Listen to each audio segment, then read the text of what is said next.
In this lesson, we shall focus on APM, Applied Mathematics 3711 Numerical Methods 2.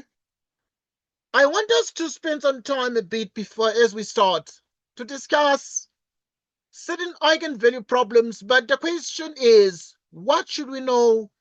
And this question covers everything we need to know pertaining matrices. Right, and the method we discussed a little bit last time called the power method, but we'll just conclude it today. Consider the eigenvalue problem. Ax equals lambda x with matrix A equals the one given and its inverse. Right, there are times we actually will use the matrix A with its inverse. So today we shall discuss the actual truth behind this in terms of when do we use the matrix inverse, when do we use the original matrix to actually solve eigenvalue problems in the exam. Now, something we need to know and understand is the notion of what we call the Gerschgorin, right? The Gerschgorin theorem. Apply Gerschgorin's theorem to find regions in the complex plane within which the eigenvalues must lie. We proceed to sketch these regions and give the number of eigenvalues within each. And then we shall use the power method to approximate. Okay, let us consolidate our understanding of these Gerschgorin circles and how they come into the picture. Right, so to start with, we note that in this question we have been given, right, we have been given the matrix A as given, right, minus 606. So this is sort of how we're going to present our solution. 492 minus 305. A inverse. Right, and the matrix A inverse becomes what? Right. So now,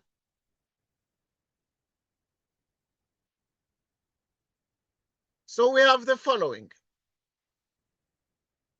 So minus 5 divided by 12. 0, 1/2. 13 divided by 54.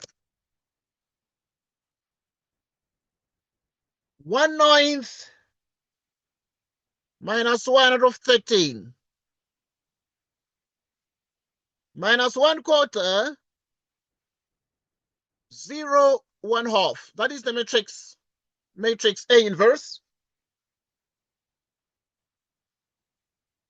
Given the matrix A and its inverse, we need to actually look at the two theorems by what we call the Gerschgorin's theorems. Okay, there are two theorems we shall cover. So we note, therefore, that what we call the Gerschgorin, right, the Gerschgorin's theorem, or there's something we call the Gerschgorin circle first. Speak about this Gerschgorin circle and what kind of a circle this is. Now, the Gerschgorin circle theorems. So these theorems pertain circles. Can be formulated as follows. Let us formulate this. Okay, this is the depth at which questions on matrices can be set. Formulated as follows. So we start by looking at a theorem we're going to call Theorem 1. Okay, it is Theorem 1 in this module. And then in the case of theorem 1, what we then do is we let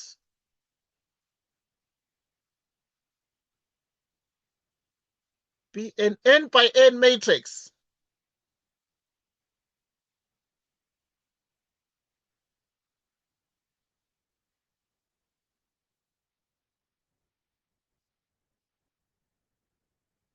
with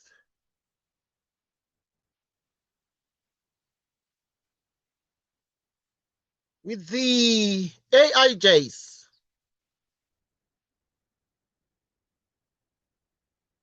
real. Right, so the aij's are real. Okay, so the aij's which become the entries in the matrix, the numbers within the matrix, they are either real or complex. So in other words, we can use these whether the matrix they give us are real or what you call complex valued.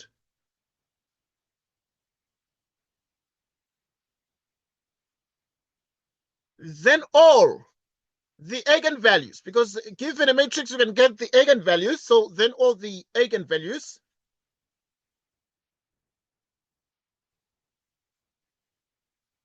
right? The eigenvalues of the matrix A lie in the union. In the union of the following.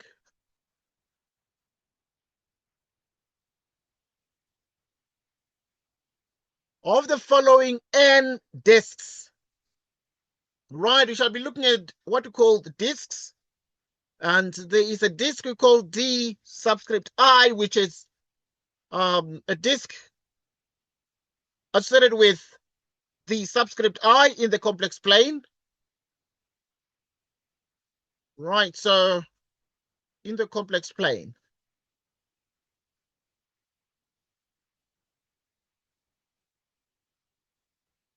Di,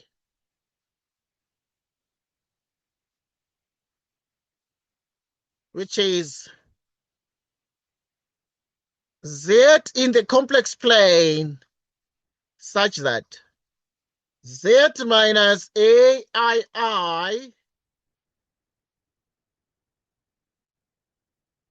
the summation, J equals 1, J not equal to I, such that you have the modulus of Aij, and this modulus is within the description of the disk, but the I is 1, 2, and so on. Okay, we're still discussing theorem 1, and we shall discuss this in detail.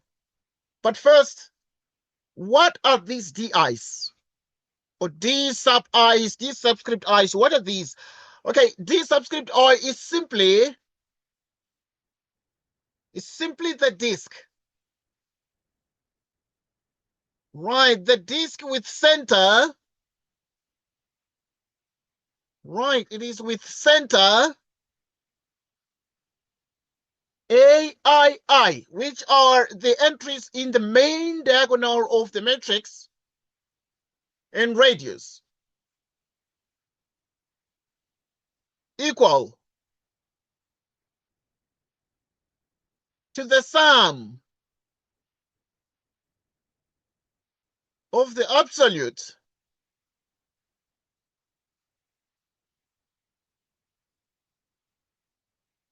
values of the entries in row I, which are not on the main diagonal. Okay, yeah. Now let us discuss the first theorem. Right, that's what we call theorem 1. So theorem 1 is or theorem Roman figure 1. You let A be an n by n matrix with the Aij's real or complex value. So we are looking at the entries of this matrix. In other words, given a matrix A, we agree.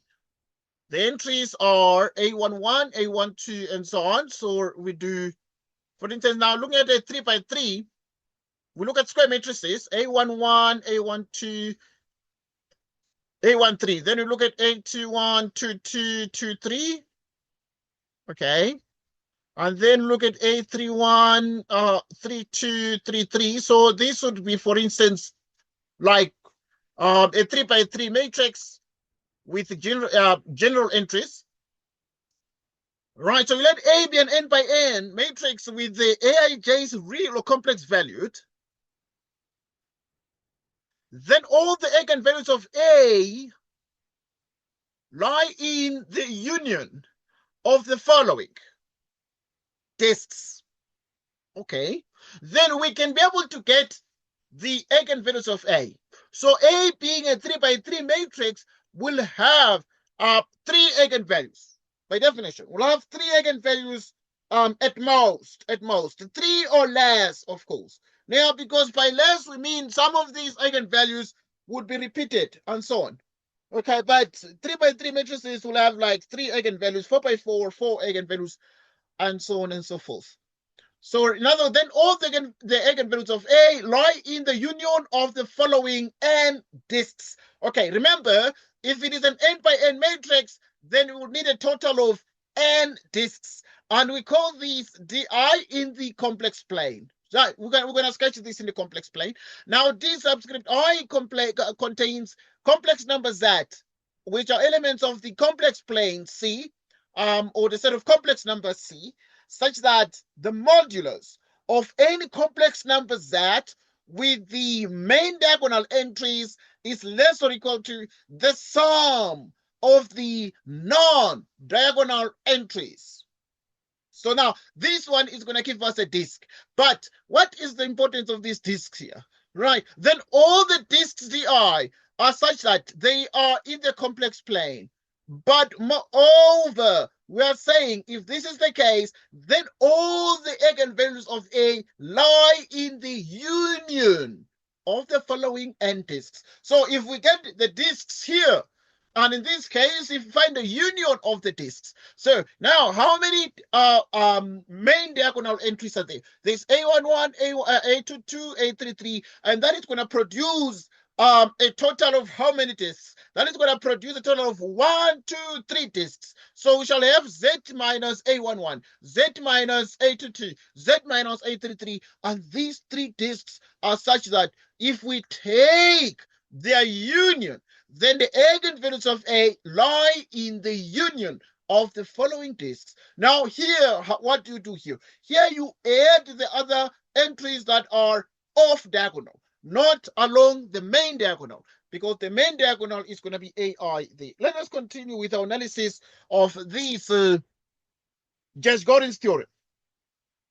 Okay, now I want us to discuss, because this is what we use basically when we study what we call the power method in general, and how to estimate more general eigenvalues like we did. Okay, now di, for example, d sub I subscript I, simply write the disk with center AII.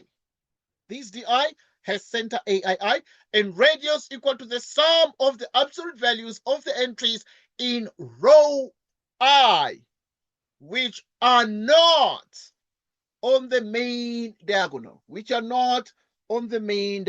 So we're going to take a look at that. But before we look at these here, we shall look at the following theorem. First, theorem 2. Let us discuss this subsequent theorem, theorem 2. And in the case of theorem 2, we then say, Roman figure 2, if K of these, because they work together, these theorems, if K of these disks do not do not touch. Right, do not touch the other. Right, n minus k disks. Then exactly k eigenvalues. Eigenvalues counting multiplicities.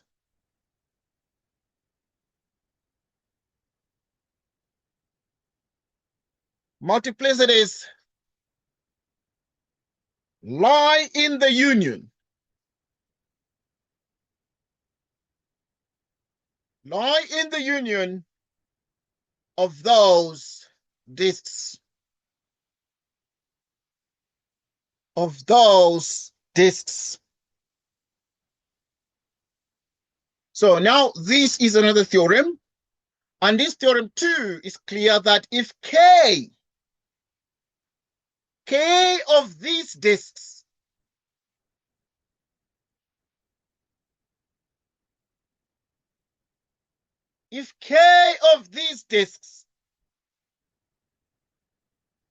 do not touch, if k of these disks do not touch the other n minus k disks, then exactly k, right? So we then say, then exactly k eigenvalues counting multiplicities lie in the union of those disks. Right. So we are drawing a separation, and we shall understand what this means. We're looking at a separation. So in other words, we are looking at the total of the first theorem's disks, because we are told here that in this case, you are dealing with what? Right. So we have that A is an n by n matrix with the AJ's real or complex valued entries of this matrix, matrix A, for example. Right. Then all the eigenvalues of A lie in the union of the following n disks. N disks. So we are dealing with n disks, di, in the following complex plane, which we're going to find for the matrix A, but we are first stating the general theorems. But next, if we're dealing with n disks, now in theorem 2, we're then saying, if k, we are dealing with the total number of the disks is n, because we are dealing with square matrices, and we're saying the matrix A is square, n by n in size. But we then say, if k of these disks do not touch the other n minus k, so there are those disks that touch, there are those that do not touch. There are those that do not touch. But if k of these disks do not touch the other n minus k, you have k that are separate and n minus k that are separate. Then if that happens, then exactly k eigenvalues counting multiplicities lie in the union of those disks. So in other words, the ones that do not touch, then you'd have k eigenvalues. The k eigenvalues will lie in the k disks, right?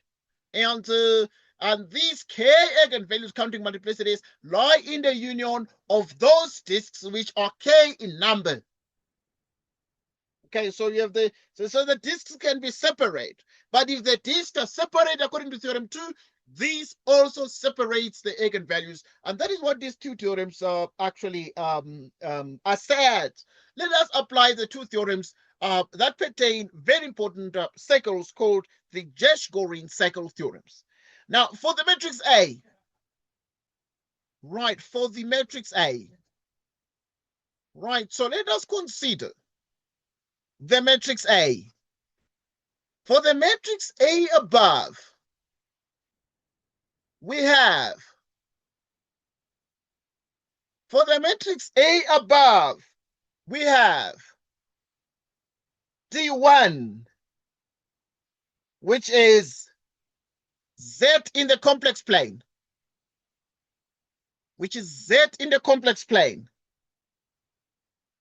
such that, okay, let us deal with the matrix A, because we have already said that the matrix DI, or the disk DI, will contain Z in the complex plane, such that if you have the Z minus AII, this is smaller than the summation of what? Right, than the summation of the AIJ, J equals 1, J not I to N.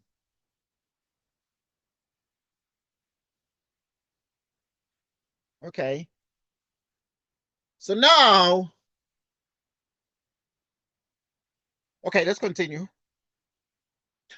If this is the definition of the circles where the Gerschgorin circles we're dealing with, and we note, moreover, you can write here, DI, which is Z in the complex plane, such that Z minus AII is smaller than N, the summation from J equals 1, yet you start the summation from J equals 1, but we have that our J is different from I, where the summation of the AIJ itself is such that, and then you have I, which is 1, 2, and so on, and this runs to N. Okay, for the matrix A above, we have the following. So let us deal with the matrix A there. So this matrix A is given. We can remove one of these. Let us find the Gerschgorin circles, the disks.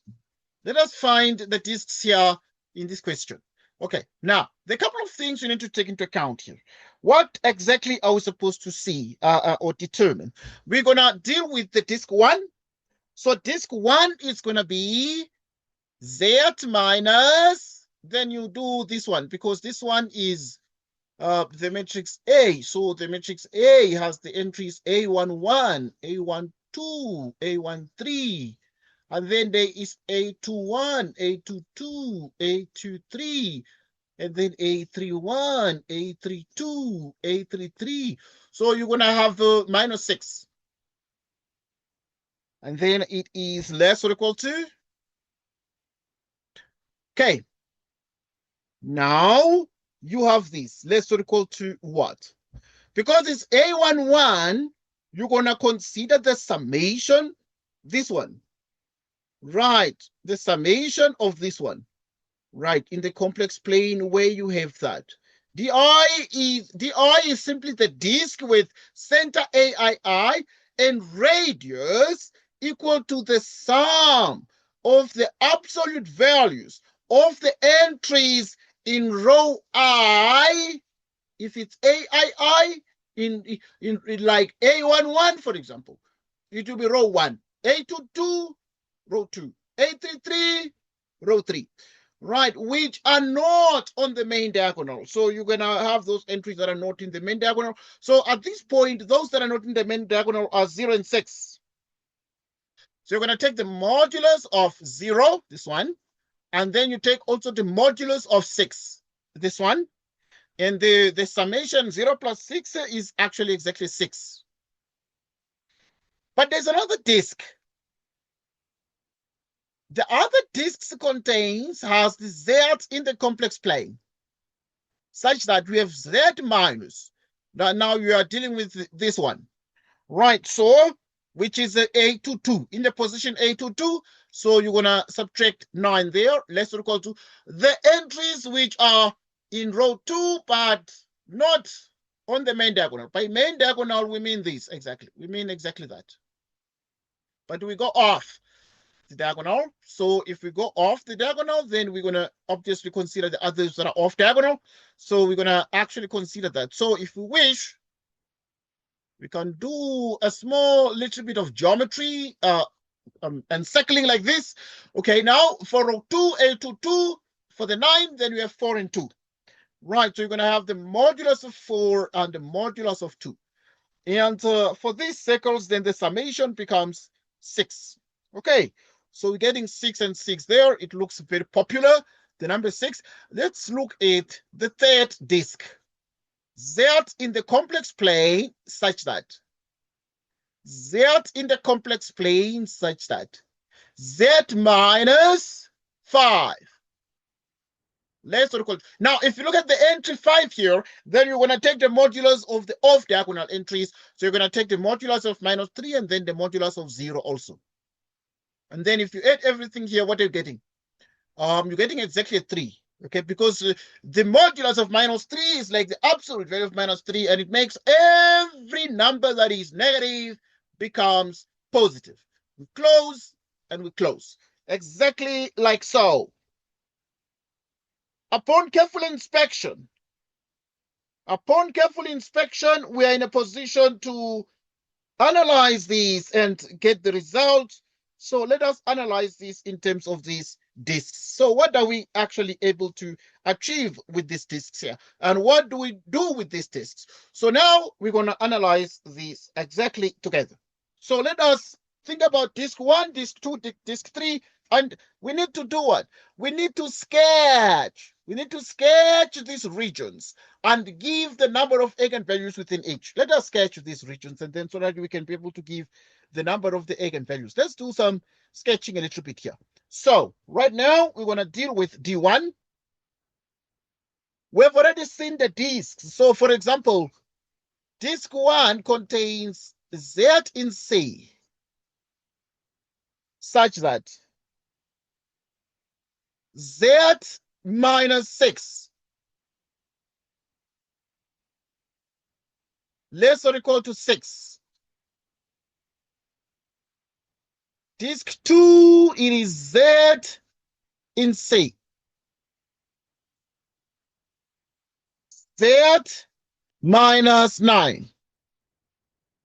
It is less or equal to 6. Disk 3, Z in C. Z minus 5. Less or equal to 3.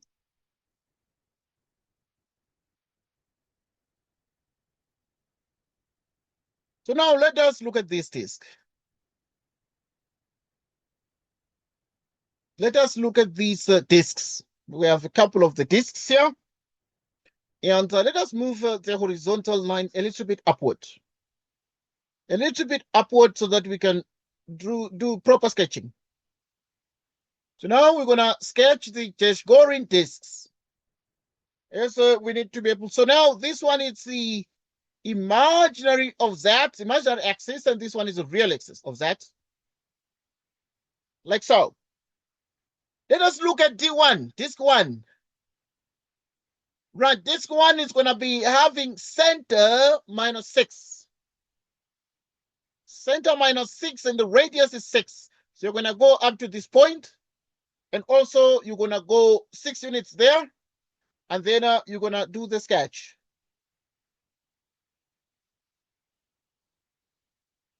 You're going to do the sketch.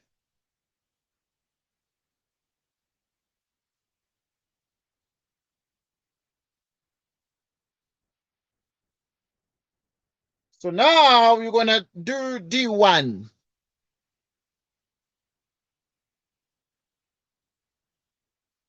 So now then you have center 5, radius 3.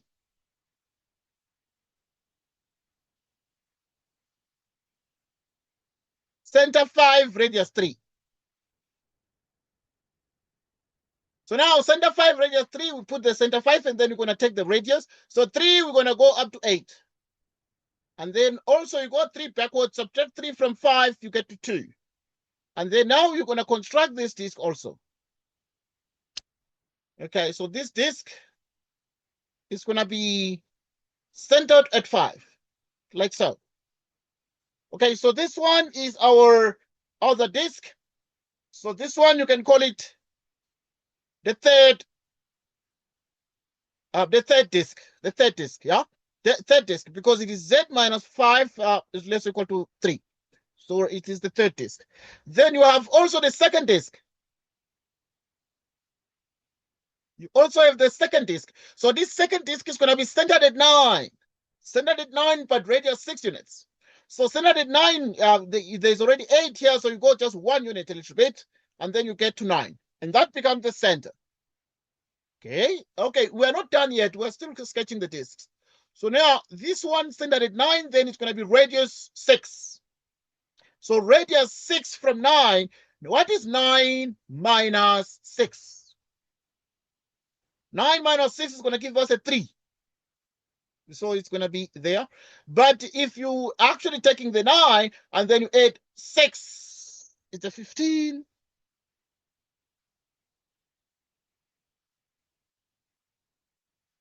It's a 15. Okay?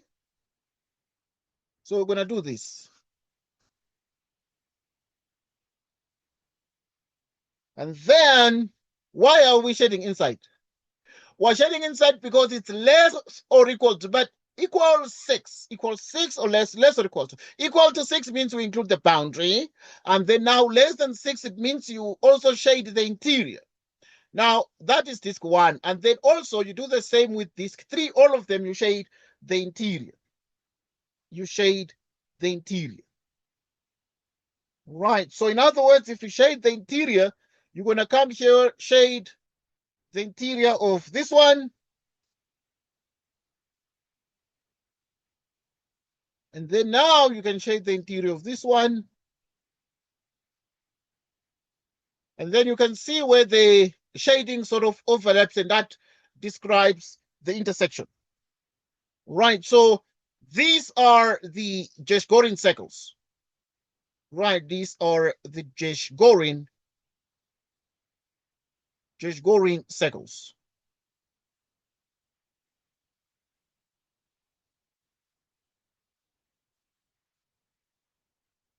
Now, next, according to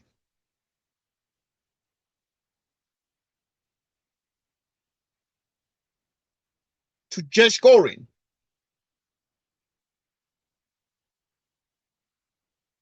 Gerschgorin 1 and 2. According to Gerschgorin 1 and 2,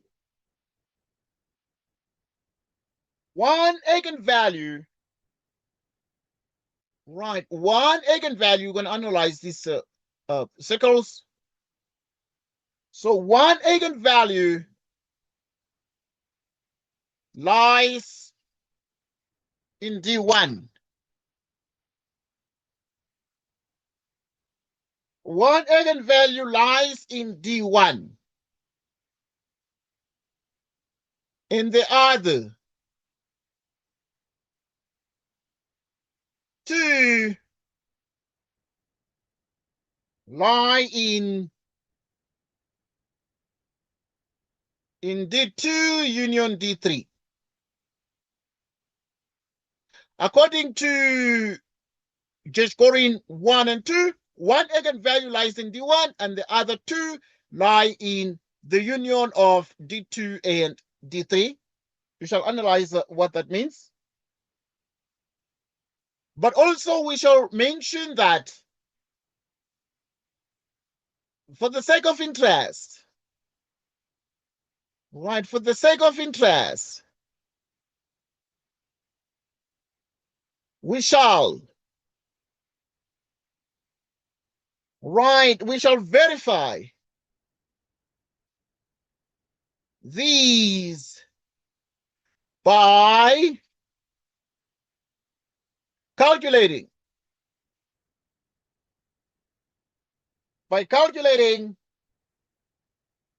the eigenvalues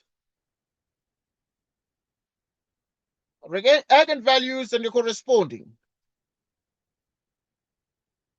right, and the corresponding eigenvectors.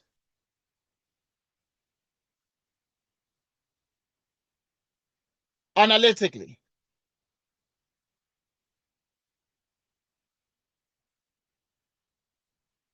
Okay, for the sake of interest, we shall verify these by calculating the eigenvalues and the corresponding eigenvectors. Once again, we repeat, according to Gerschgorin 1 and 2, one eigenvalue lies in D1 and the other two lies in the union. So, because there are two circles that touch, if there are two circles that touch, then two eigenvalues are going to be here. Because each eigenvalue has its own home. Because now this is one disk. It is the home of one eigenvalue. Because a matrix A has three eigenvalues, lambda 1, lambda 2, and lambda 3. So this one is the home of one of the eigenvalues. It can be any of these. And then here there are two disks that touch. Because there are two disks that touch, according to Gerschgorin 2, the K disks that touch will be the home, will contain K eigenvalues. So the number of the disks is equal to the number of the eigenvalues. And this is what Gerschgorin 2 says. But now, obviously, that is what we know, at least for now. But we actually obviously need to verify if these theorems are true, because the question is, we have not found the eigenvalues yet, but we just, use the Gerschgorin theorems. The question then obviously is it true what this theorem is saying? Is it true if we find the eigenvalues here, will this one be here? One of them be here, and also the other two, because there are two disks here, will be in these two other disks. So we need to verify if this theorem is correct. So we continue right now to verify this Gerschgorin theorem, and we proceed as follows. Right, so to analyze these, very, very carefully, for the sake of interest, we shall verify these by calculating the eigenvalues. We want to verify this Gerschgorin theorem and the corresponding eigenvectors. So we want to find the eigenvalues, eigenvalues and the corresponding eigenvectors. So we need to find both. We have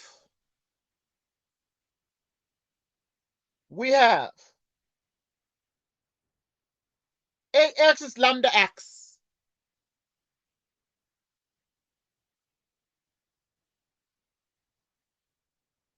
AX is lambda x, which is A minus lambda x. Okay, so now, A equals lambda x. So let us do some algebra there. If A is lambda x, just continuing from the margin here, it is the same as A minus lambda times the identity matrix by x.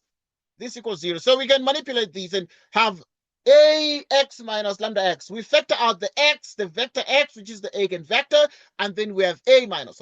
Okay, it can be seen as A minus lambda, but it can't just be lambda because A is the matrix. We need to, deal with matrices. So A is a matrix. If we subtract, we need to subtract lambda I, a matrix as well. Right, so we have that. This is the case where, what is the I? We just explained that the I, right, the I denotes the 3 by 3 identity. 3 by 3 identity matrix. So now, if X is not 0, we must have A minus lambda I equals 0.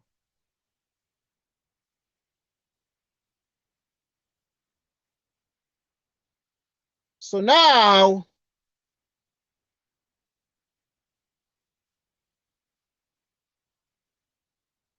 A minus lambda I. Okay, let us deal with A minus lambda I. So we're going to take the matrix A, which is this one.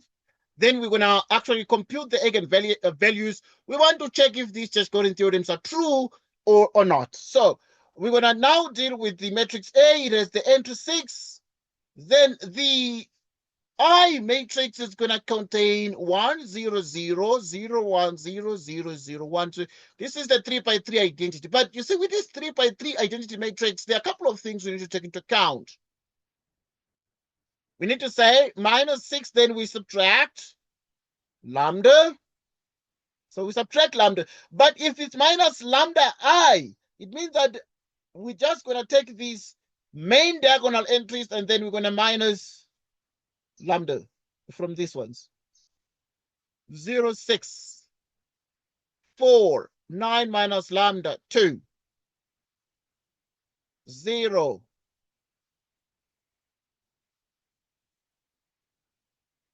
which is 0, 5 minus lambda.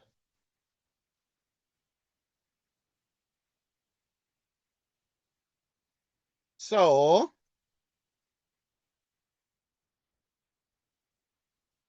okay, let us deal with this. So to deal with this matrix now, we need to just find the determinant of this. The question is, how do we find the determinant? We're going to deal with this one. So to deal with this determinant, it's easy to deal with this column here. You expand along the middle column. If you expand along the middle column, the entries are there's plus, minus, plus. Then you have minus, plus, minus. And then you have plus, minus, plus. And then you're going to come here and then say, you're going to take the plus 9 minus lambda and then multiply by, if you cover this row and that column in which this entry appears, you therefore have a minus 6 minus lambda. So now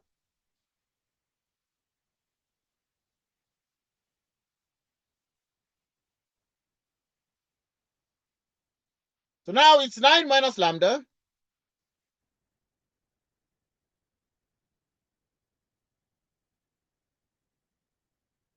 So 9 minus lambda. So now we're going to multiply this with that.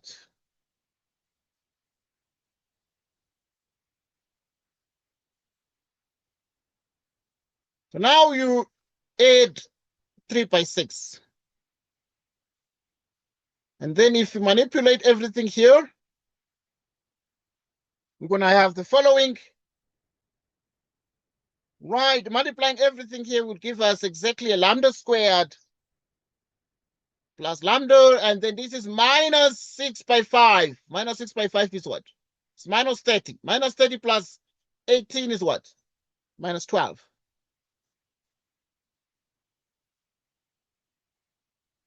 Nine minus lambda plus 4 minus 3. Those are the factors. 9 minus lambda plus 4 minus 3.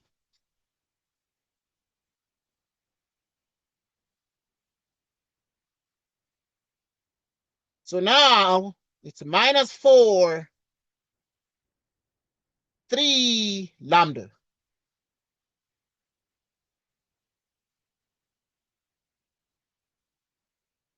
Okay, so let us analyze these eigenvalues. So the eigenvalues are minus 4, 3, minus 9. Okay, here you just you multiply everything, you get back to this. Because minus lambda times minus lambda by the FOIL method. FOIL. And by the FOIL method, you're going to do the first. Then you're going to do the outers. Then you're going to do the inners and you do the last. So just obviously dealing with the expansion here and you get that. But the question we're then asking becomes, is it true these first theorems by Gerschgorin, the first and the second theorems, are they true, these theorems? So these eigenvalues, do they have those respective homes? Let us check. So there's lambda equal to minus 4, and then the other one is 3, and the other one is 9. Let's go back to the disks. So if we have seen one lambda value that is minus 4, the other one is 3, the other one is 9. So which one is which here? Which one is living in the in which disk? Let us analyze this together. So now we're able to see that the disk minus 4, and we write the following. So this confirms our earlier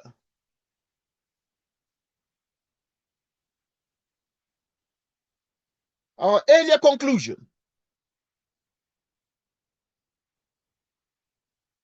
because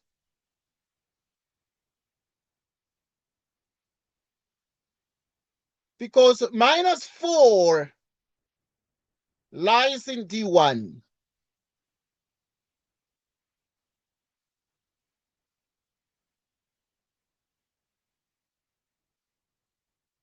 Minus 4 lies in D1.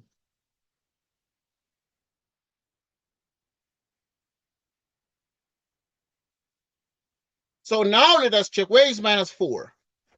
Minus 4, the number minus 4, because if this is minus 6, surely minus 4 is somewhere here.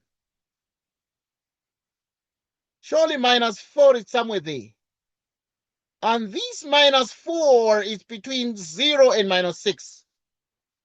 So this confirms our earlier conclusion, because minus 4 lies in disk 1.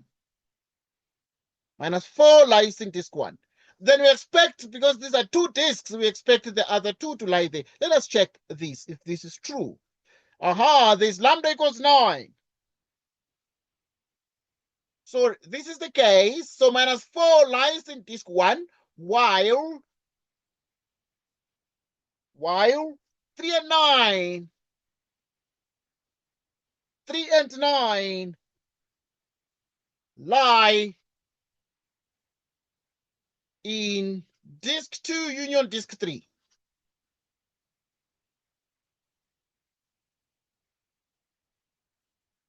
Lie in disk 2 union disk 3. Okay, so this one is going to be, for instance, this other lambda. So we have lambda equals 9. But lambda equals 9 is clearly in this disk here. Let us call this one disk 2. That is centered at 9. So this one is like, can call it 2, and then this one you can call it 1. And then let's call this one 3. So the lambda equals 3 actually has to lie in disk 3. Let us check if this is true according to the theorems. So the lambda 3 equals 3 must lie in the third disk.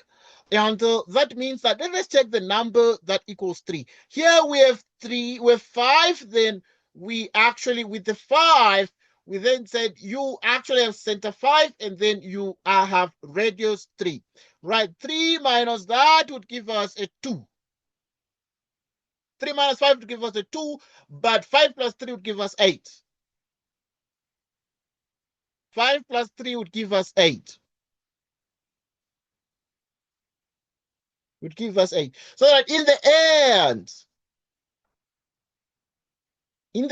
then you have the following.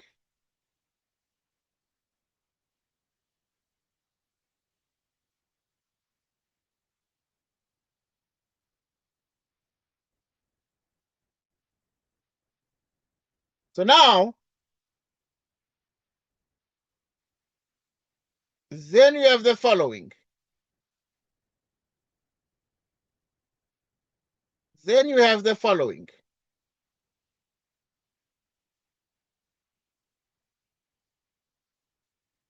Right, then you have the following.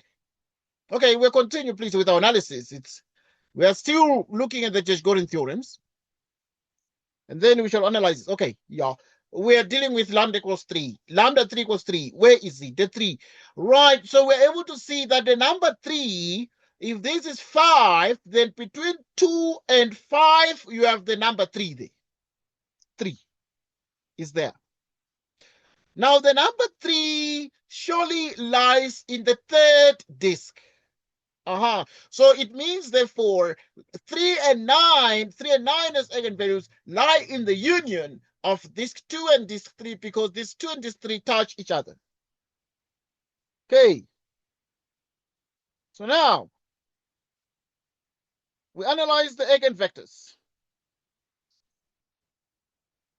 Right, we analyze the eigenvectors. Let's quickly go through the eigenvectors because they're very easy. Okay, we've seen the circles, and I want us to go through the vectors, please. Let us go through the vectors, dealing with what we call the eigenvectors. Right, so the eigenvectors would be this lambda equals -4.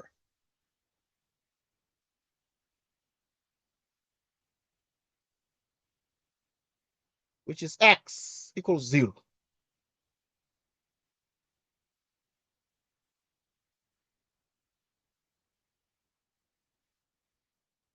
So, okay, so we want to subtract the identity, but you put the lambda. So this would be, we said it's going to be lambda. This is the matrix. And then it's going to be 4, 9 minus lambda, 0, 6, 2, -3, 0, 5 minus lambda. And then we're going to have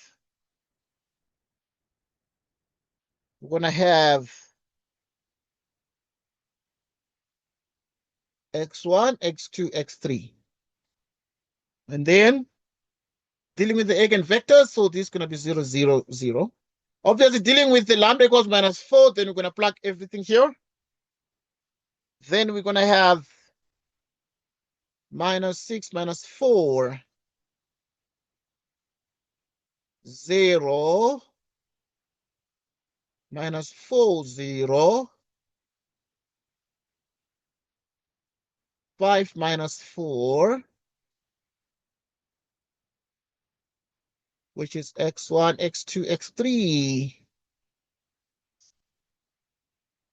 which is 0, 0, 0.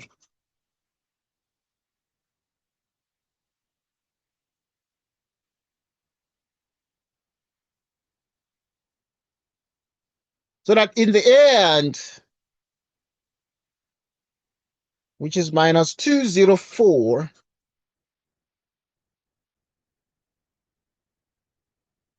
which is 13,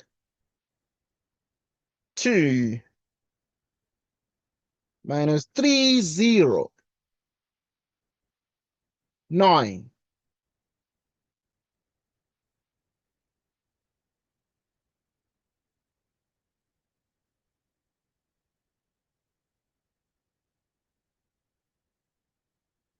Okay, let's continue to check everything here.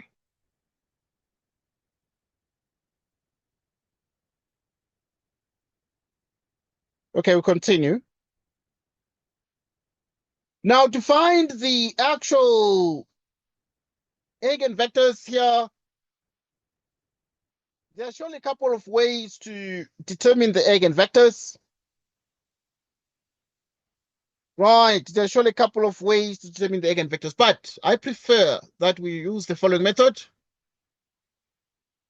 Right, so if you have this, then you would need -2, 0, 4, 0. 4, 13, 2, 0, 0, 9, 0. So you can write it as an augmented matrix like this. -half, row 1. So now we have 0. And then now this one is going to be, you want a 0 here. So you can just say row 2 plus 2, row 1. Getting a 0, 13, 80 plus that, 10, 0. So,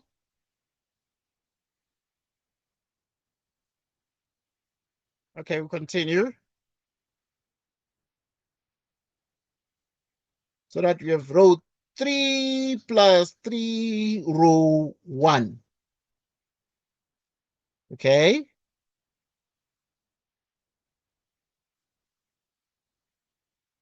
So now you have 1/13 row 2.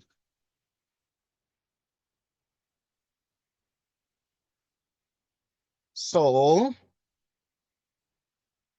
which is 10 out of 13, 0. So you have, okay, yeah, you have the 3 by this, you add to this, you get 0. 3 row 1 plus this, you get 0. Then you have minus 6 plus 9 gives you a 3, 0. Okay, let us see what we're getting here. So you'll be able to get the following. Right, so you have the following. So that in the end, you have exactly the following. Right, we have exactly the following. Okay. So now you'd need to be able to obtain, you'd need to be able to obtain zeros elsewhere. Let us check these very carefully and make sure we have the correct information here.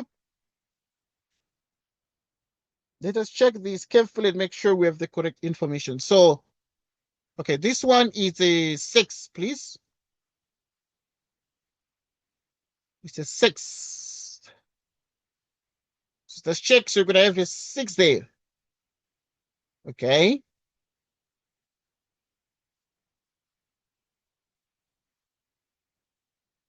So now this one is going to be another 6.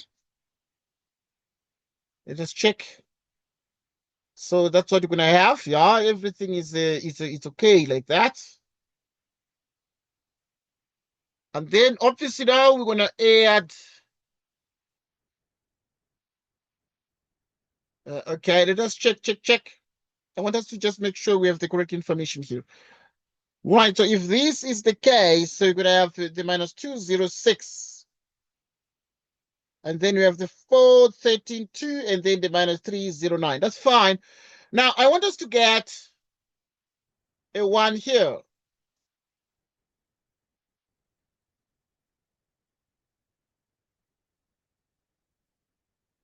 Okay, so you have minus 1/2. So now you have the minus 1/2, you have the minus 3 here. Okay. And then this row 2 plus 2 row 1. It's going to become the following. Let's just check these entries here. It's going to become what? Row 2, this one, plus 2, row 1. So it's 4 minus 4, 0. 13. Row 2 plus 2, row 1 is 12 plus 2, 14. And then 0. Right, so that is way, way better. So immediately when we get to that point, we want to get also row 3 plus 3, row 1. Right.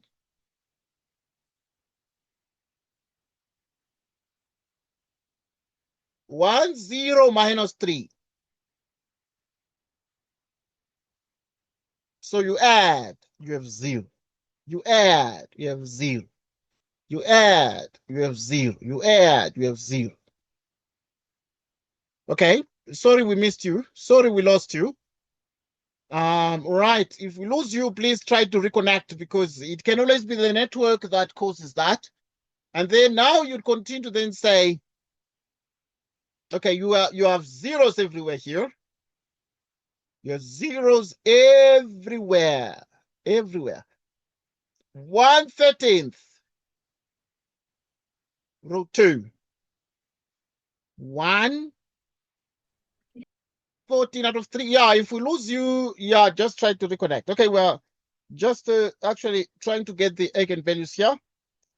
And then now, once again, we're recording this discussion ourselves. So the recording is not going to be interrupted. Even if the system, even if the network, whatever, fails. Okay, so we're going to have these. This matrix now is said to be in reduced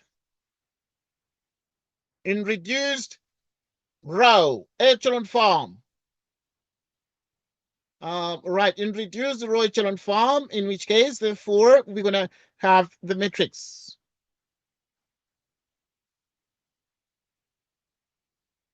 One, 0, minus 3.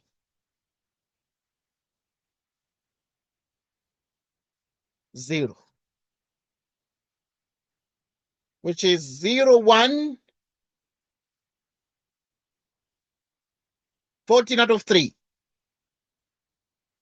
14 out of 13. And then you have the 3 zeros.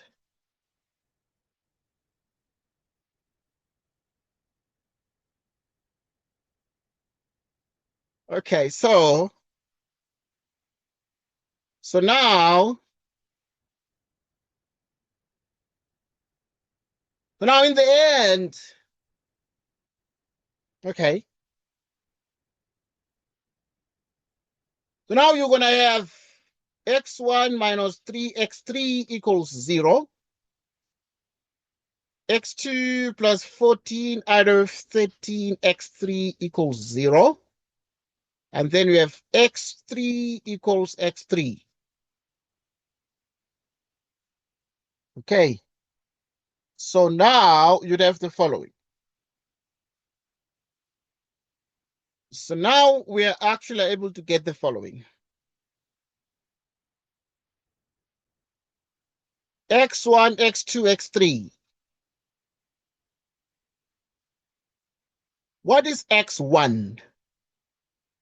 Okay, from this, we're able to see that x1 is 3x3, and then x2 is what?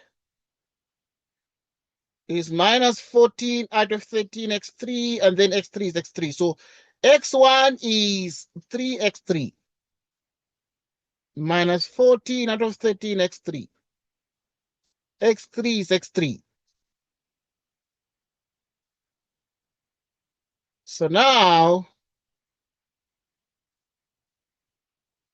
13.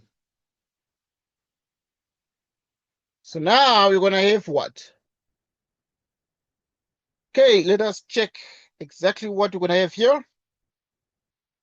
So if you pull out x3, let's just pull out x3 alone.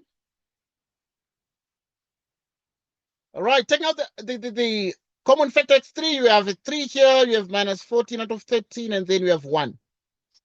Okay, you put out x3, and once again, this discussion is being recorded. And now you'll get the recording there. So this is exactly what we're getting. There's a tendency to call this M. So if you call this x3M, because, you know, the x3 equals x3 because it's sort of the zero row, the zero row. The zero row has like infinitely many solutions, and therefore x3 equals x3, which equals M. And then now, if you put the M here, it's going to be 3 minus 14 out of 13, also 1. But this thing can also be written like this. Can also be written as 3 minus 14 out of 13 together with 1. M arbitrary. M arbitrary. So yeah, we got our first eigenvector. M arbitrary. And then now quickly we shall get the next eigenvectors, and then we're done with this problem. Right, so we're going to do lambda equals 3, which is the next one. We did minus 4. But if this is the case, we're going to do, let's do A minus lambda I x equals 0. And therefore, minus 6 minus 6 minus 3, lambda is 3, 4 minus 3, 0. 9 minus 3, 0. 6, 2, 5 minus 3.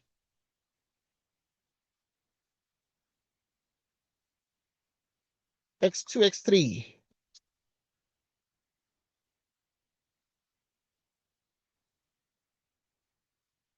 Okay, we're getting minus 9, 0, 6.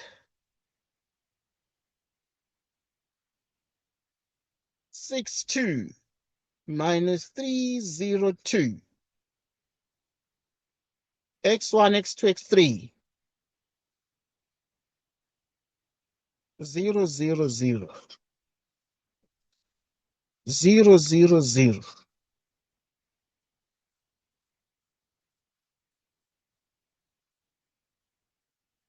So now,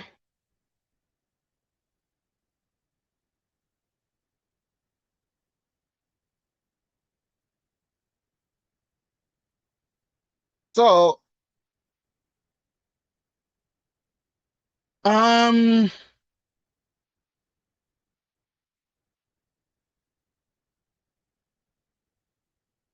okay, y'all, we have this one, and then we just need to deal with this. So if this is the case, we need to deal with this matrix and get the answers we want. So let us take this matrix as it is and row reduce it to reduce the row echelon form. Right, so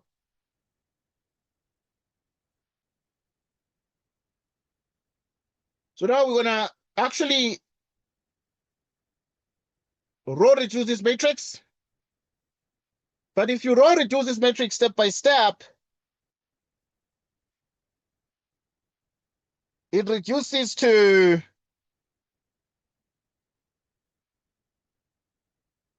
the eigenvalue. I'm going to write here. So I'm going to say similarly. Right. Similarly, we're going to get that our vector x, like we did, it's going to be n. We called it m before. Now it's n. N for nanny. Minus 7 that. 3 over 2n. Vector out the n. 1 minus 7 out of 6. 3 out of 2. N arbitrary.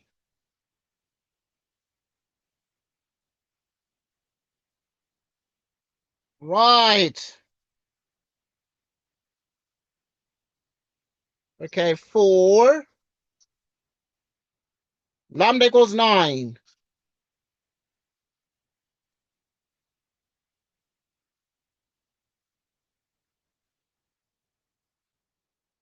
Lambda equals 9. So you'd have the vector x.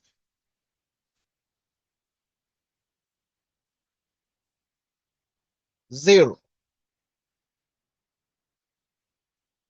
0, 1, 0. P arbitrary.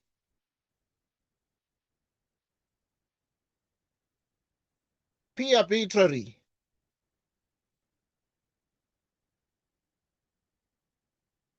So you have that P. Okay. So in a similar manner, for lambda equals 9, we're going to have this. Then we used like the same method. Right, the same method we used here to row reduce this matrix here. For lambda equals minus 4, we substituted into this formula. We went into this. Went through all these for lambda equals minus 4, and then we got this eigenvector. But now we then say we can continue, like for the other values of lambda, like for lambda equals 3, similarly, we get this eigenvector. For lambda equals 9, we get this eigenvector. Okay. let us consider the next thing. Consider the eigenvalue problem. Ax equals lambda. Ax equals lambda.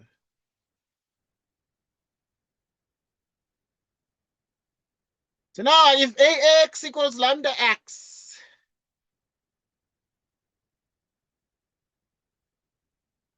okay, Ax equals lambda x. So A is that and A inverse is that. By applied Gerschgorin theorem to find the regions, we did that in the complex plane within the eigenvalue, within which the eigenvalues must lie. And then we determined all that. Right, we need to sketch these regions and give the number of the eigenvalues within it. We've done that.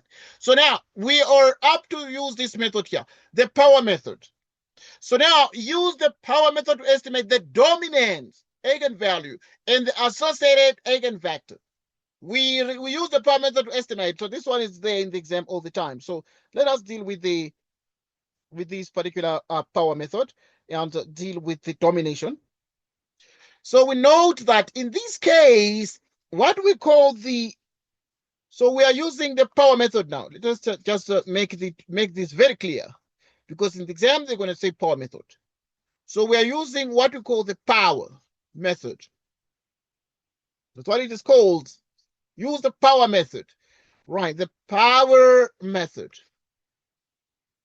Okay, we hinted on this last time, but today we have a very, very general coverage of it. So the dominant eigenvalue.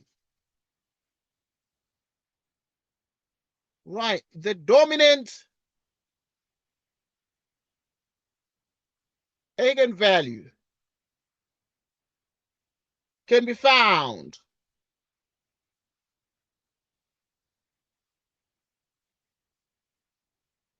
by applying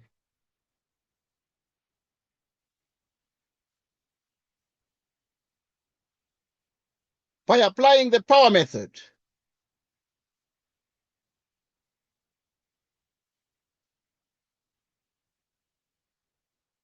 to the matrix A.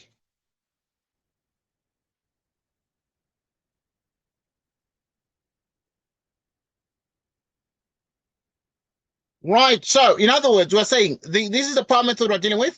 The dominant eigenvalue can be found by applying the power method to the matrix A. Remember that we got what lambda, another one eigenvalue is -4, the other one became 3, and the other one became 9. Okay, these are the eigenvalues we got. But now we want to just exercise the power method in our knowledge of it. And now we then say the dominant eigenvalue can be found by applying the power method to the matrix A. Okay, let us use this power method. And then we then say thus,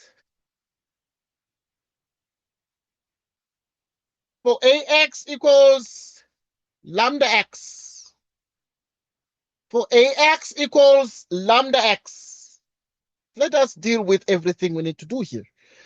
So for Ax equals lambda x,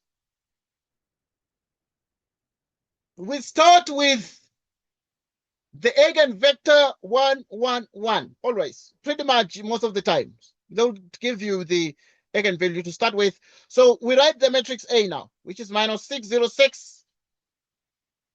Then we have 4, 9, 2, -3, 0, 5. And then you multiply it with the following: 1, 1, 1.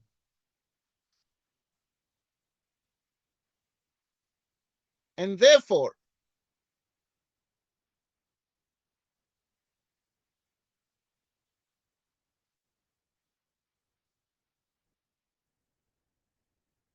so now we have -6, 0, 6, 4, 9, 2, -3, 0, 5.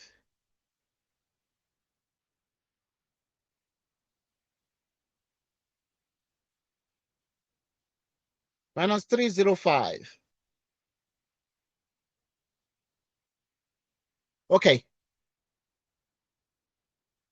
So when we actually right now multiply these, let us see what we're able to get. -6 by 1. This is the matrix A, and then we we deal with the initial vector. The initial vector, we call it 1, 1, 1. Okay, in this question it was given, you're told to start with this one. Right. So you take the matrix A, you multiply with the 1, 1, 1, our initial vector. Then minus 6 by 1, it's minus 6 plus 0 plus 6. Minus 6 plus 6 is what? It's a 0. Then you are multiplying this and that, which is 4 plus 9 plus 2. 4 plus 9 is what? It's exactly 13 plus 2 is a 15. Put 15. Then now you multiply this by this row by this column. Minus 3 by 1, it's minus 3. This one by this, 0. This one by that is 5. What is 5 minus 3? It's a 2. Now, factor out 15.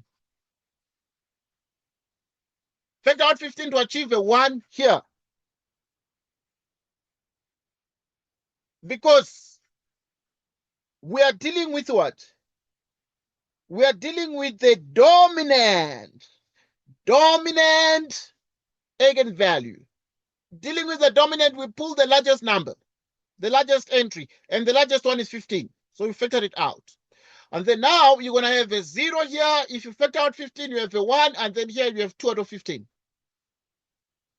Like so. Okay. And then what you do now with the dominant eigenvalue. So now this is a very good coverage of the power method that appears in the exam most of the times. So you're going to have, for instance, 2 divided by 15. Okay, and then you do SD pattern. 0.13 recurring, 0.13 recurring, 0.1333333, and so on. So you can write here 15, this one, and then you divide everything. Right, and then you have 0.1333.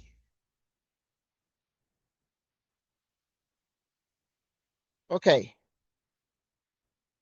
That becomes what you get because you're looking at the dominant eigenvalue. Now, we must do let us do 2 iterations. 2 iterations. So you're going to take this one that we've got.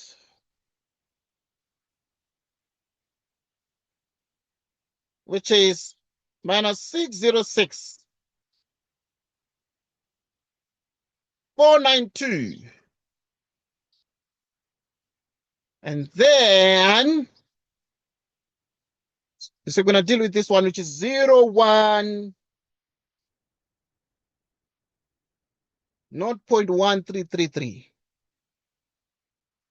0, 1, 0.1333.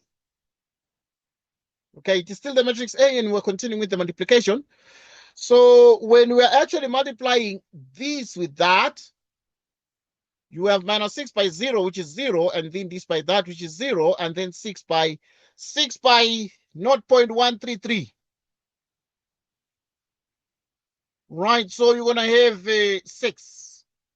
6 by 0.1, like this. Okay. So 2 divided by 15 from the previous calculation, 0.13 recurring. So this 2 divided by 15, you multiply it by 6, which is 0.8. So here you're going to have 0.8, 1, 2, 3. And then now, you multiply this with that. This is 0. And then you have 9 plus 2 times this. So we're going to have 9 by 1, is 9 plus 2 times 2 out of 5, which is exactly, let's see what we're getting. Let me see, because it is 0, then you have 9, and then 2 times that. 9.26, or you can do, if you delete this one, and then do 0.1333. Okay, you can write approximately this. So it is therefore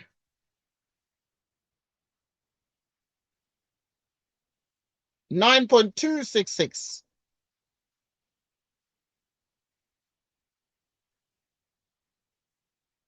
Right, so, and then we have a 0 as 0 and 5 times this.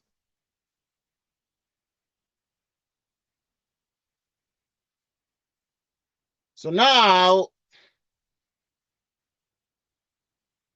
5 times 0.133, let's check. And then here you can do approximately 0.6667. Okay, approximately these are just approximate values depending on the rounding off. We are dealing with the dominant eigenvalue. Pull out the biggest one. And if you pull out the biggest one, you're going to pull out 9.212. So you can take that one, but now rounding off can produce a 7 here. So if you pull out the 9.2667,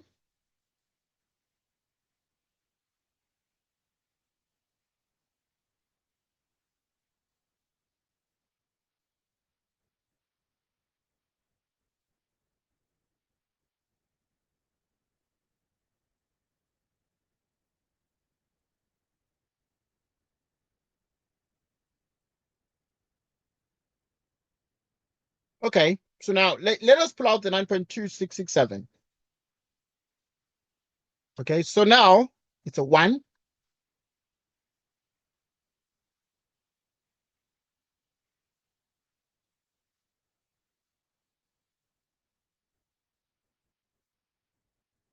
Not 0.8 divided by 9.2667. So you're getting 0.0863. So you're getting 0.08, right? 0.08 and then 63. And then let us do the bottom one. So pulling out the most dominant, because we're looking for the one to estimate the dominant eigenvalue, then we're going to have this one divided by the dominant entry.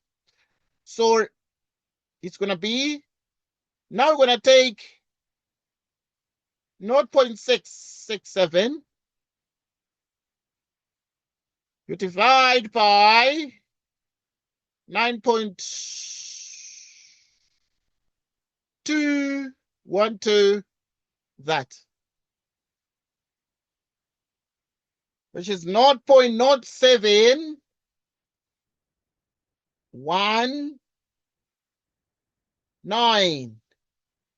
Can write here 0.0719. Okay, because we're dealing with the dominant. We want to estimate the dominant eigenvalue using the power method. Okay, so now we've done 2 iterations because we were just practicing, and normally if in the exam they won't ask you a lot of iterations, because you just need to show that you know how to do the iterations. You start with the given eigenvector. They gave us 1, 1, 1. Okay, it was given this question, but you have not seen it yet. It was given at the end of this question. So that is why the vector is our initial vector. It was given like at the end of the question. We're still looking at part B now, and then it was given at the end of the question. So you're going to see that. But after 2 iterations,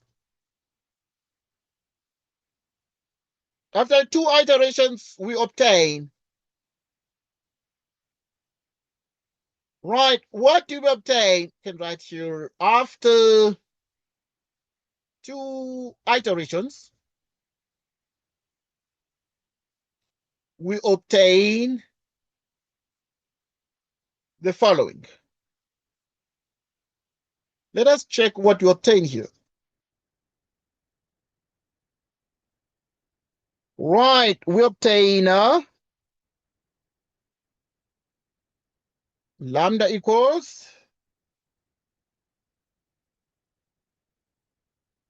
okay, we obtain lambda equals this one, 9.2667. So 9.2667, right? And then the eigenvector. The eigenvector is 0.08631 and then 0.0719. That is the eigenvector. So we have 0.0863 together with 1 and then 0.0719. Okay, just you have to do iterations for the dominant one. But after 10 iterations, right, after 10,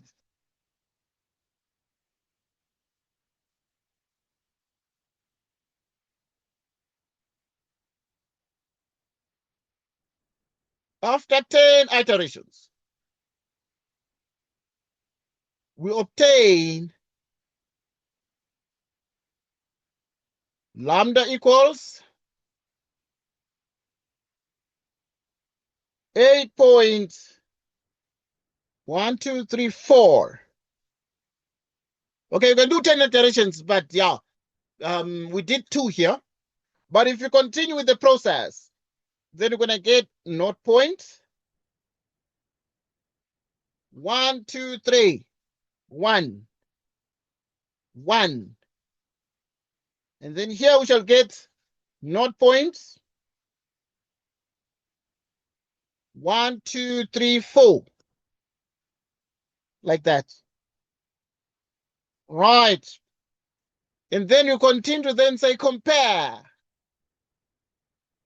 We continue and to then say compare this with the result.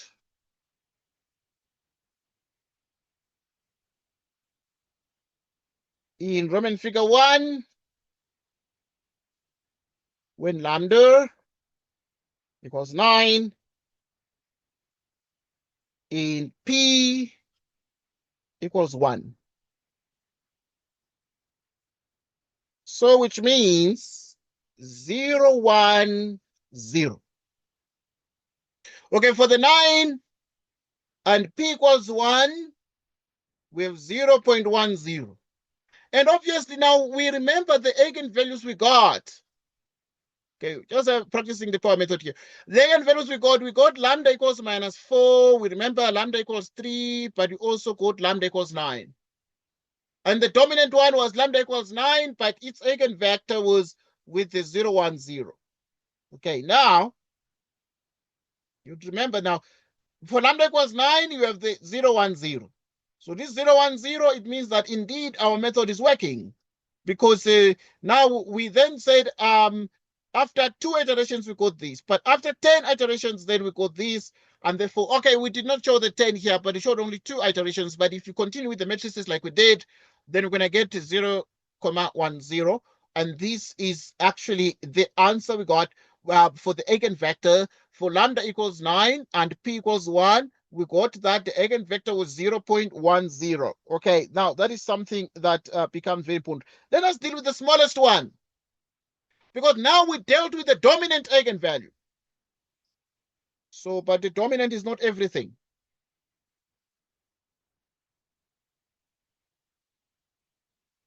It is not everything is dominant. So,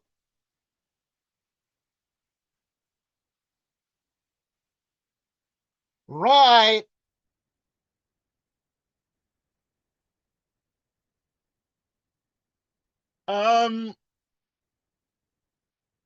Okay.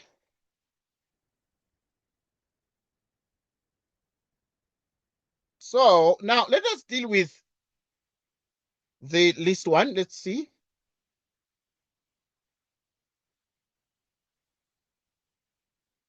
Let us deal with this one. Okay, so we're dealing with this one. Now, there's more we want to say here. Now we need to use the power method to estimate. Okay, the power method is for estimations. We can get the eigenvalues, but we need to use the power method to estimate the eigenvalue with the smallest absolute value and the associated eigenvector. The eigenvalue with the smallest absolute value and the associated eigenvector. Let us deal with this one now. Okay, the smallest eigenvalue. How do we use the power method for the smallest? We dealt with the dominant one, the biggest one. But what about the smallest one? Because there are techniques. And then obviously, what about the average one? Because there are three. We got lambda equals -4, and then lambda 3, and then lambda 9. Okay, let's continue. The smallest.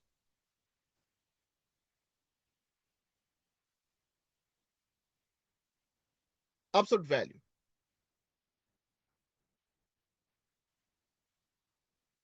Absolute eigenvalue can be obtained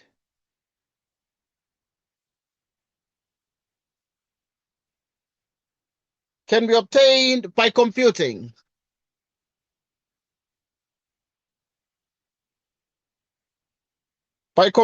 the inverse. The inverse of A. And then using the power method. Because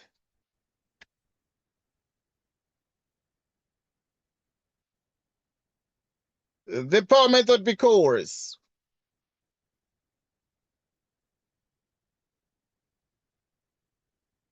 because AX lambda X. So now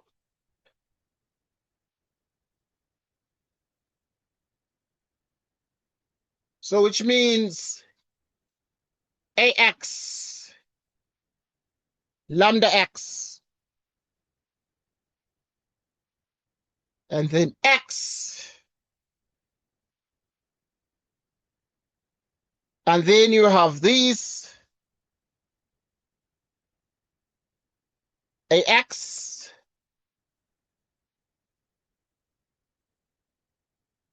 lambda X.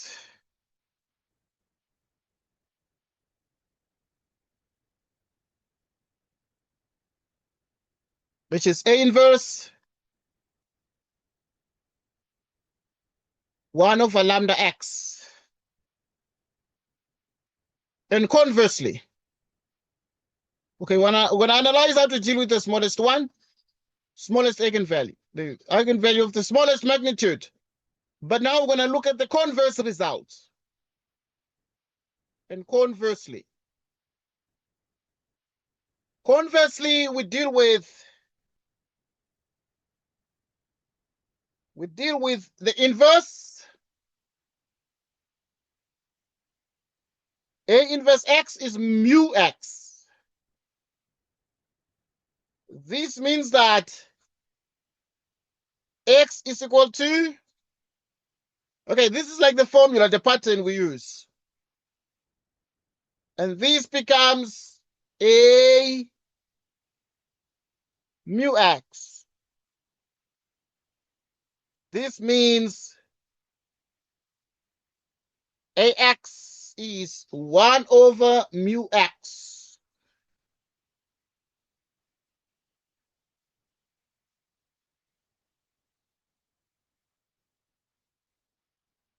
This proves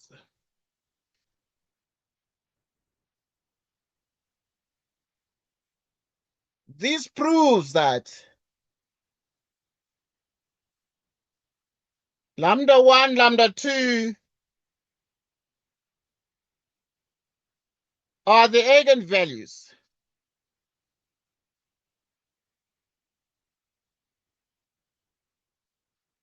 Are the eigenvalues of A. If and only if.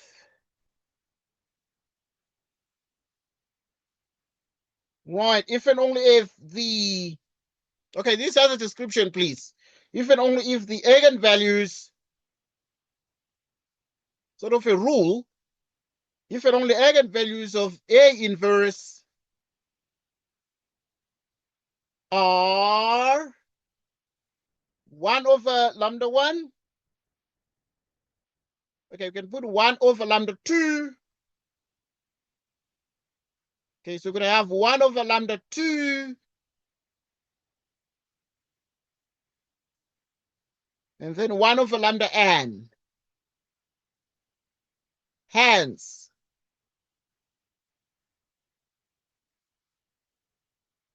the eigenvalue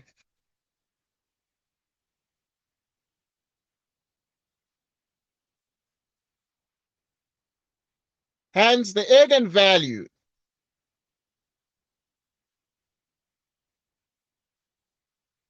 hence the eigenvalue of A inverse with the largest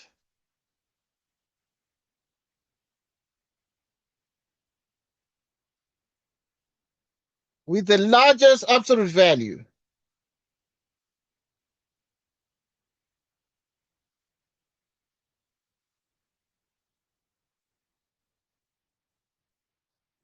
with the largest absolute value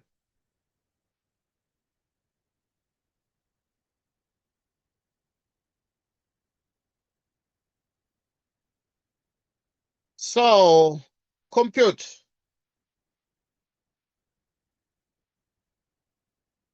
So now we're going to say compute A inverse and apply. Okay, this is like the rule we're going to use, these lines here, these sentences, and apply the power method. Okay, let us make sure we sort of have a good grasp of the rules because, right. So now, let us check what we are saying here.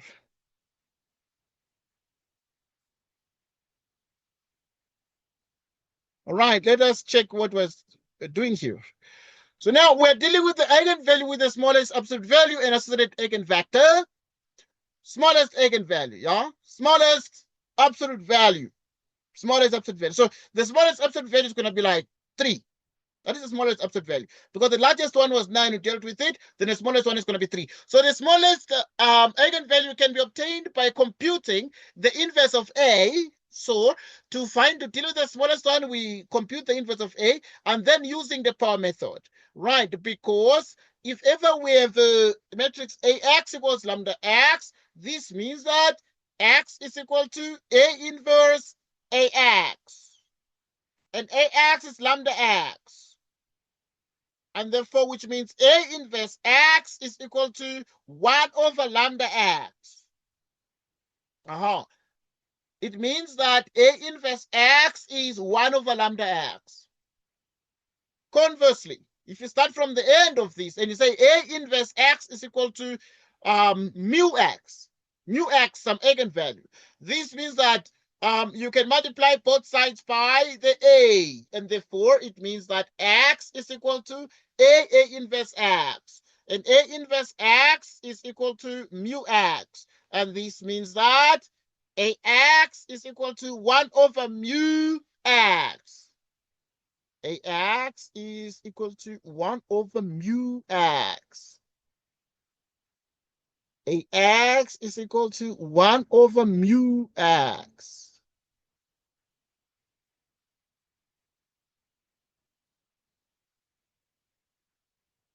One over mu X. Right. We continue. Right.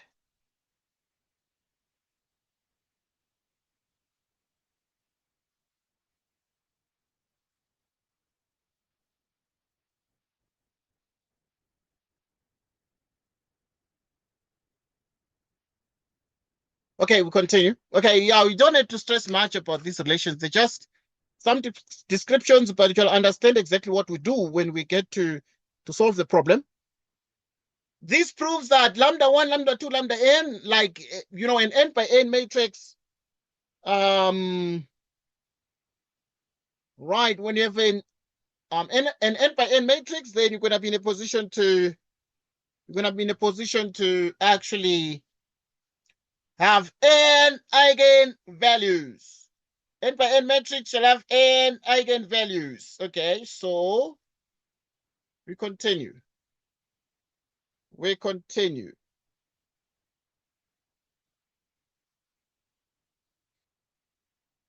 We continue.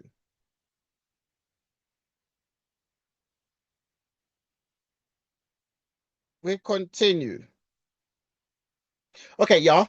So this proves that whenever you have lambda 1, lambda 2, lambda n are the eigenvalues of A, if and only if the eigenvalues of A inverse are the reciprocals. So if you have A, lambda 1, lambda 2, lambda up to lambda n are eigenvalues of A, then to get the eigenvalues of the inverse, you just take 1 over 1 over 1 over. That's what this means. You just take the reciprocals of the eigenvalues of A to get the eigenvalues of the inverse of A. Hence, the eigenvalue of A inverse with the largest absolute value, the one of A inverse with the largest absolute value. So compute A inverse and apply the power method, yeah? That's what we're going to do.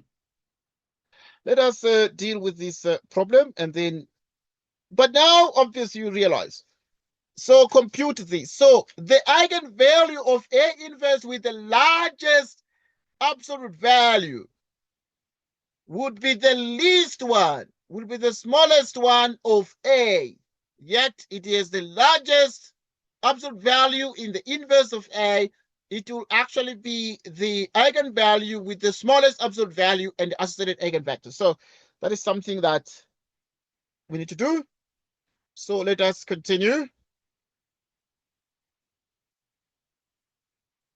So now you have these.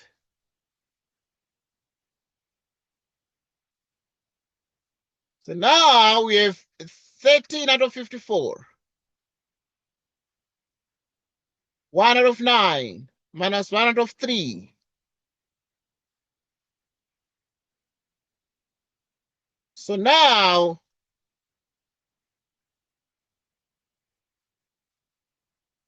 you have this. Okay, we take the inverse of A and then you multiply it with the initial vector. Like this, because we want to deal with the inverse for the smallest eigenvalue of smallest absolute value. You deal with the inverse of the matrix, right? So now we're gonna actually multiply this row by this column. So this by that is gonna be 0, but this is minus 5 out of 12 plus 1/2.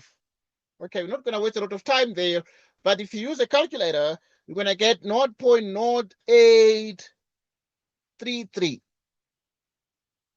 Okay, and then you multiply this with that. It's going to be 13 out of 54 plus 1 out of 9 minus 1/3.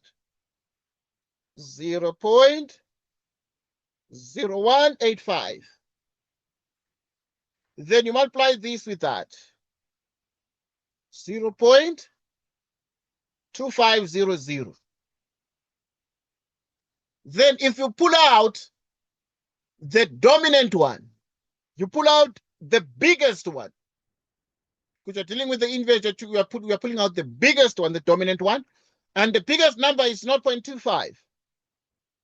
0.25, and you put it out, just to show this particular method here and to make sure you understand it. So if you pull out the biggest one, then you're going to have a 1 here, and then you divide the other 2 by the biggest one. So to make sure that you can see that we don't need softwares to do this. We just need a calculator to do this. So which means that you're going to take 0.0833, and then you divide it by the biggest one, 0.25. 0.25. 333 like that. So you can write 0.123 that. Those are all the threes. Then you continue right now to do the next one. So which means that we have 0.0185. Then you divide by 0.25. Okay. Doing this very carefully is 0.07. With accuracy, it's 0.0741. Okay, so that's what you're going to get. Okay, so we've done this one, but now you must continue. Let us do we're going to do like 2 iterations. 2 iterations. So we're going to take, still we take the inverse matrix, which is this one, minus 5 out of 12.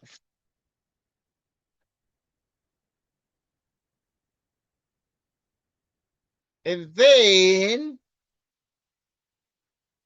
54, 1 out of 9, minus 1 out of 4,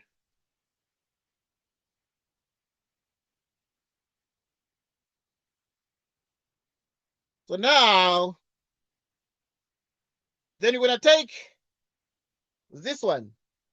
You take the 0.4 decimals, 0.0741, and then you take the 1. You take this vector, you're going to put it here.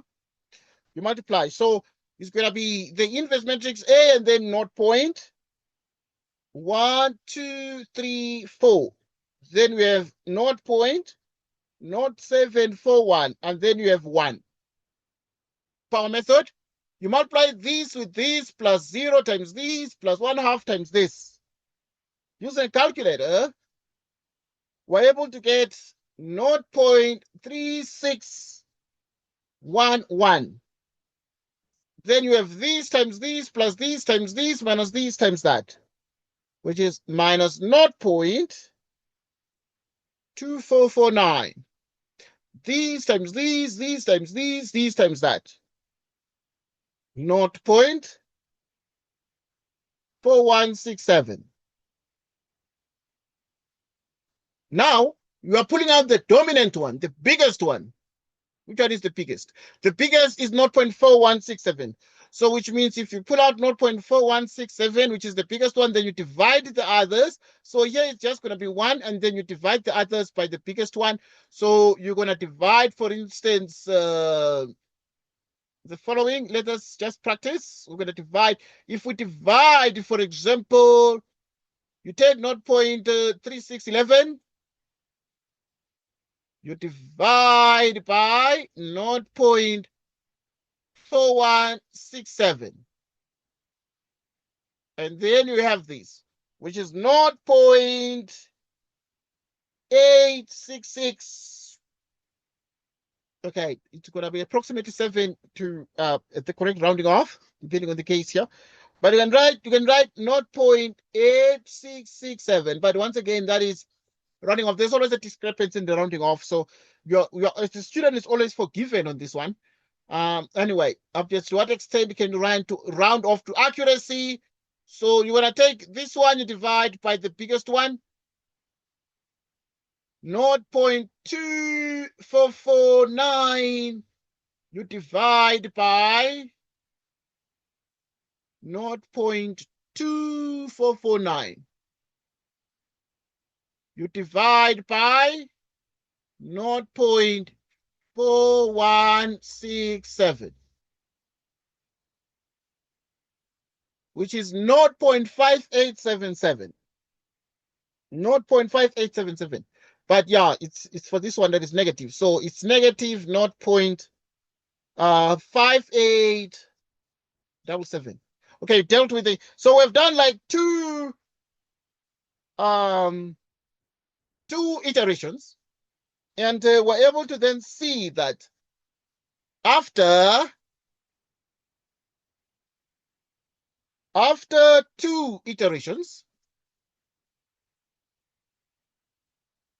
Right, after 2 iterations, we estimate. Right, we estimate the dominant. We estimate the dominant. The dominant eigenvalue. This time around, it is of A inverse as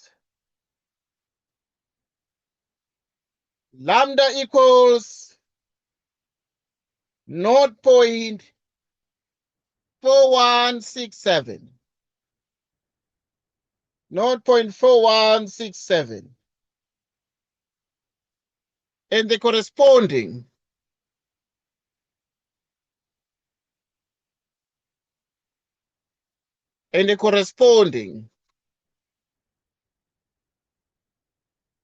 eigenvector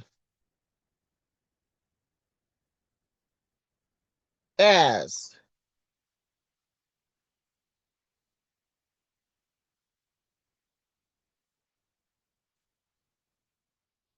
which is 0.8667 minus 0.5877.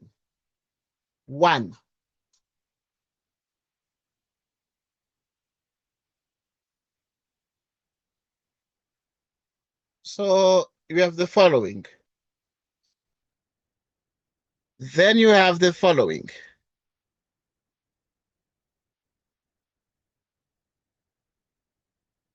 So after 2 iterations, we estimate the dominant eigenvalue of A inverse is this one, yeah? It is this one. The dominant eigenvalue of the inverse is this one. And the corresponding eigenvector is this one, 0.8. You can write like this as a column vector, or you can write it as a row vector like that. So it's 0.8667 and the rest of it. But now, to answer the question, we want to calculate, to estimate the eigenvalue with the smallest absolute value and the associated eigenvector. Let us continue with our analysis here. Right. Let's continue with our analysis here. So continue to then say the eigenvalue. Right, the eigenvalue. The eigenvalue of least magnitude. Magnitude of A is therefore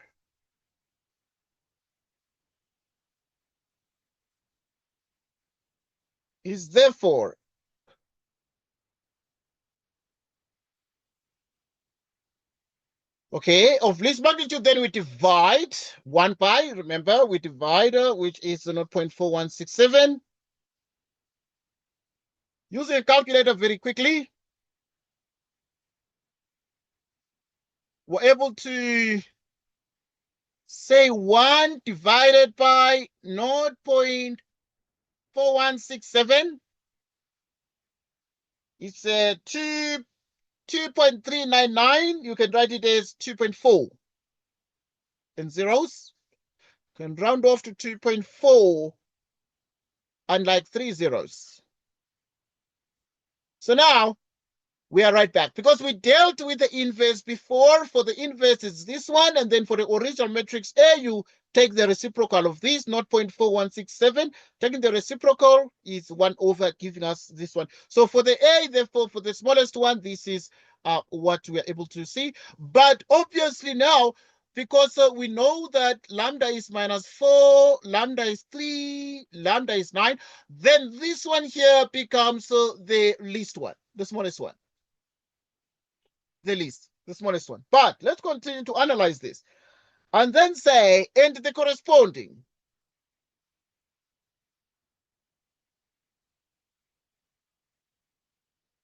And the corresponding eigenvector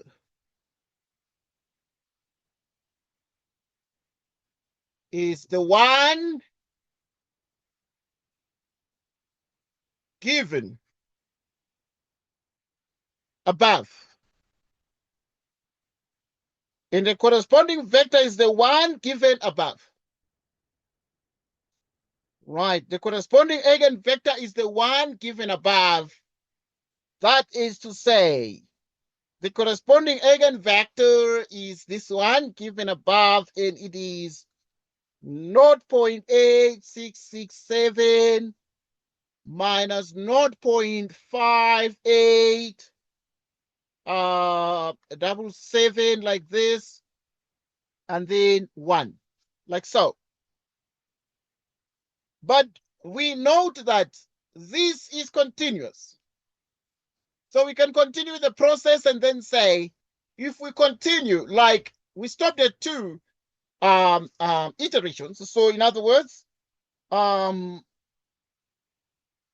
right, after 10, if we can go on and on and on with the energy, but obviously the exam, they can't ask you 10, but we could just comment on those. After 10 iterations, we obtain, right? We can go on and on and on to do like 10 of them. And after 10 iterations, we are able to obtain exactly the following. We're able to obtain exactly the following. What are we able to obtain after 10 iterations? So we obtain lambda equals 1 over 0. Like we got the 0.4. So after 10 iterations, then we're gonna get 0.3407. Okay, yeah, we already know the method. We've done it for the 2 iterations. We can go on, etc., etc. And what is the corresponding? Then the corresponding one, therefore, it's going to be exactly 0.684.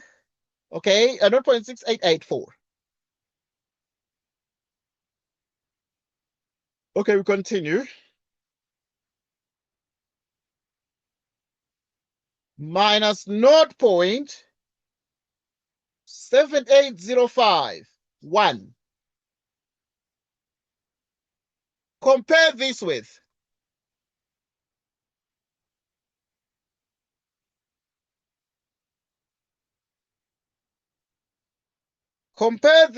the result. The result in Roman figure 1. When compare this with the result in Roman figure 1 whenever we have the following, right?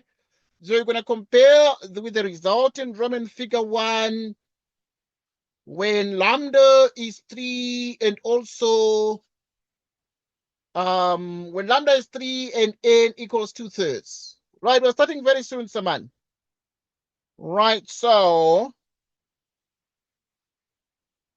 we actually will have the following. We actually will then have the following. So that'll be like 2/3.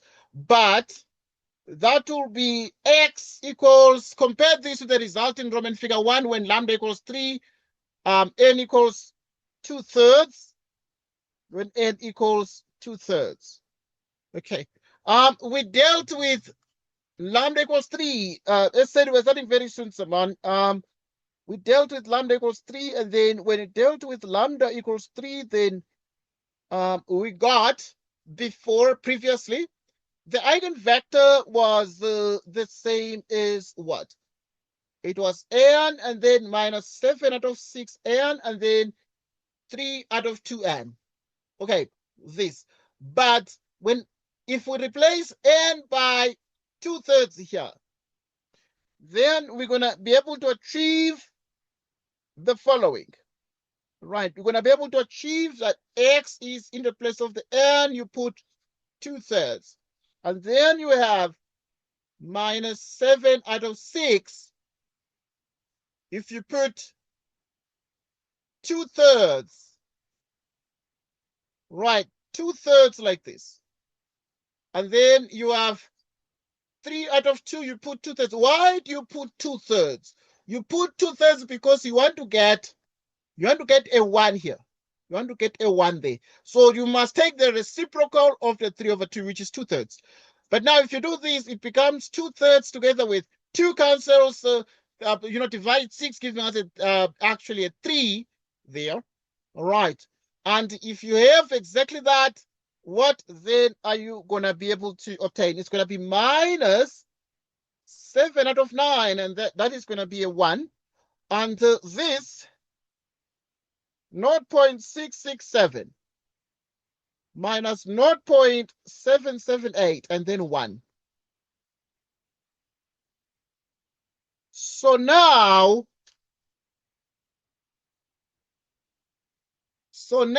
we then have the following.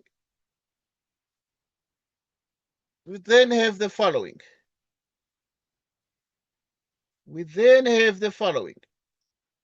Okay, so this is what you're going to have, for instance, for lambda equals 3. And then now, what then is the difference? Right, we're able to see that this is after 10 iterations, and then, but now if we replace this one to make this entry here a 1, like it is after the 10 iterations, then you're going to be able to see that it is 1 here for the replacement, and also it is 0.667, and then it is minus 0.778, but it is close to the 10 iterations that are involved. It is close to the 10 iterations there. Okay, good. So now that is something that obviously you need to take note of. And I think that we can take a break for today, and then we shall continue with our discussions next time. Right, shall continue with our discussions next time. And it was awesome having this discussion here, and I feel that we can continue. But yeah, we shall continue with our discussion next time. Thanks a lot for joining us then, because obviously there are things that I would like to say, and I feel that we'll have ample time in our next meeting to cover this. We'll have enough time in our next meeting to cover this, because it's going to take us some good amount of time. All right. Thank you so much then for joining us today. Until next time, I'm following the schedule that we have. So you see, according to the schedule we have, we're going to have the other thing. Let me see. On Wednesday. On Wednesday. Okay, good. Yeah. Yes. Thank you so much. Yes. Okay. Thank you so much for reminding me. All right. Thank you so much. I will then see you next time on Wednesday, you said. Okay. I wanted to check. Yeah, but thank you. Yeah. See you then. Okay. We shall send you the recording. Recording is coming soon. Okay. Perfect. Thank you so much. Thanks and goodbye. Bye. Thank you. Goodbye.